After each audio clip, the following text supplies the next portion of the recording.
pumps that y'all saw earlier, that's what these are right here. They're variable drive, and based on demand, the pump speeds up or slows down. It also enables the pump to last longer because it's not such a hard start of the charger. Repeating starts, it actually ramps up at a progressive speed incremental stage. And as far as efficiency goes, this is probably one of the more efficient ways because you don't need it to be at 100% all the time. It can be at 75% if necessary, based on demand, etc., etc. As a result, they're installing these on every pump they can find because they've just figured out that it's probably the most efficient way to keep things running. Right here is a remote control for STG2. If I needed to, I could touchscreen controls in here or in the control room.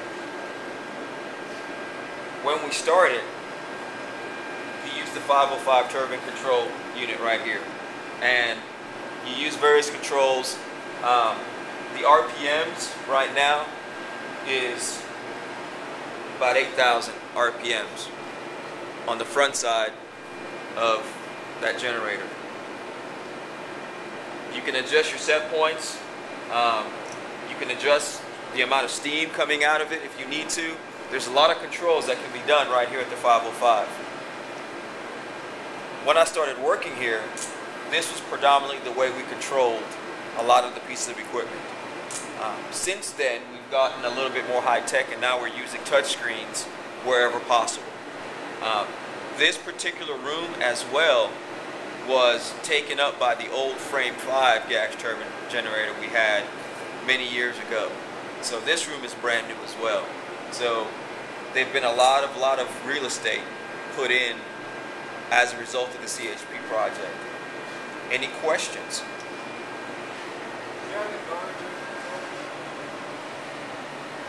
What I was showing you here is actually your governor control. This is your speed control right here. This is your set point. And then this is your actual speed. So this is actually, this encompasses your governor control as well. And what it basically does is it controls the admission of steam into the front end to dictate the speed. It's a turbine. You let more steam in, it's going to spin faster. You let less steam in, it's going to spin slower. So what this does is it actually controls the amount of steam, the inlet steam coming in to the gas turbine, to the turbine, to control the speed. The speed would be 3,600 RPM.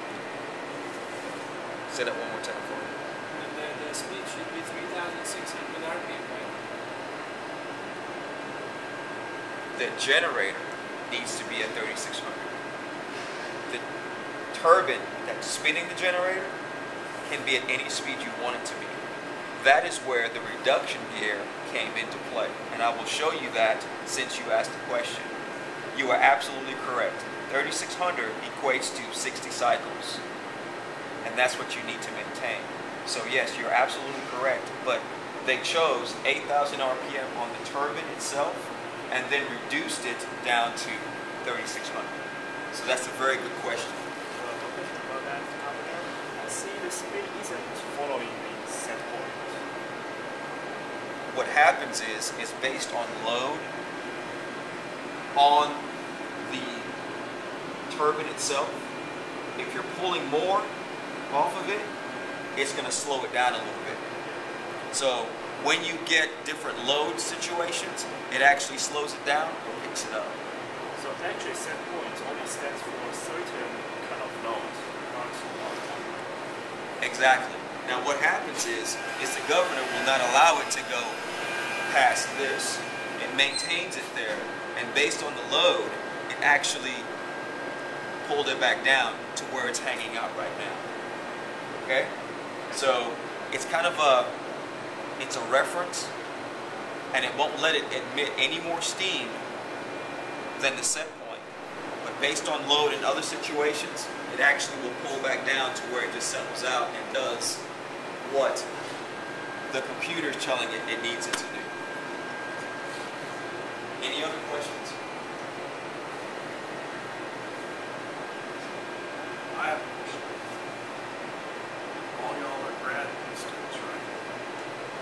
What three things must happen before we can grab on the generator to the grid? Let's synchronize it first. Wait, there would be right here. Okay, there would be frequency. There would be incoming, and then this is the frequency. Every sequence on the right frequency. Only one. You got it right. You didn't hear his answer. Ah, So what do you say? you'll have to know that. That's a requirement. Who else got the answer? Mm-hmm.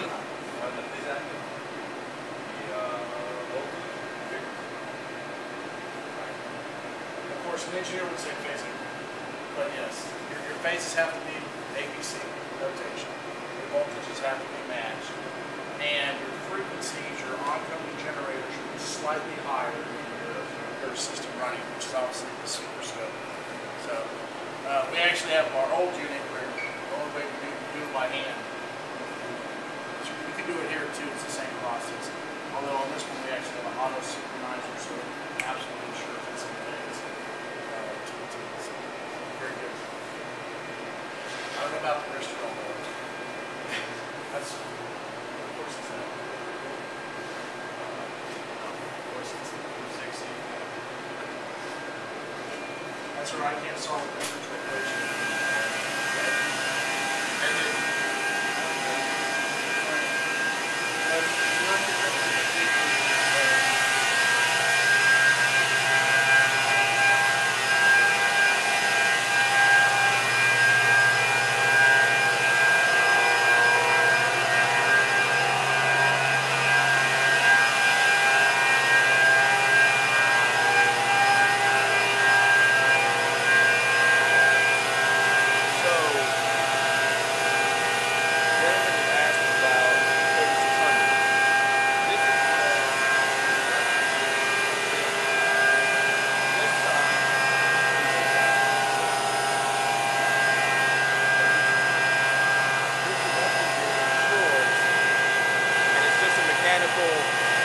Gears of different sizes can actually get from 8,000 going in to 3,600 going into the generator.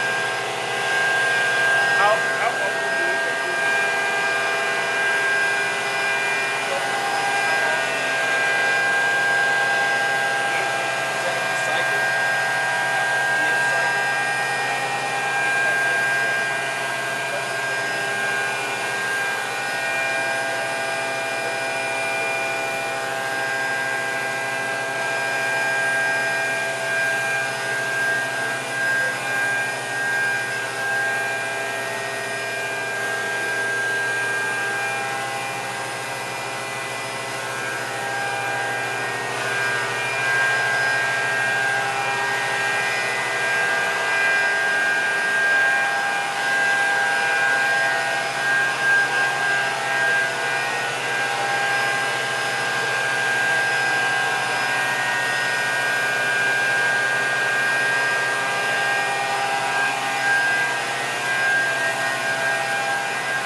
little bit, start it right back up.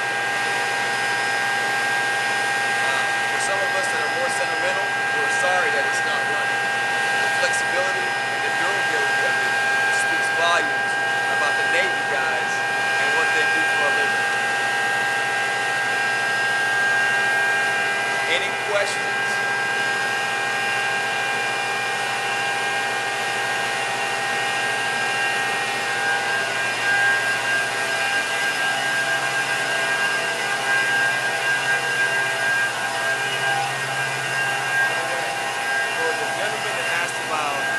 Governor,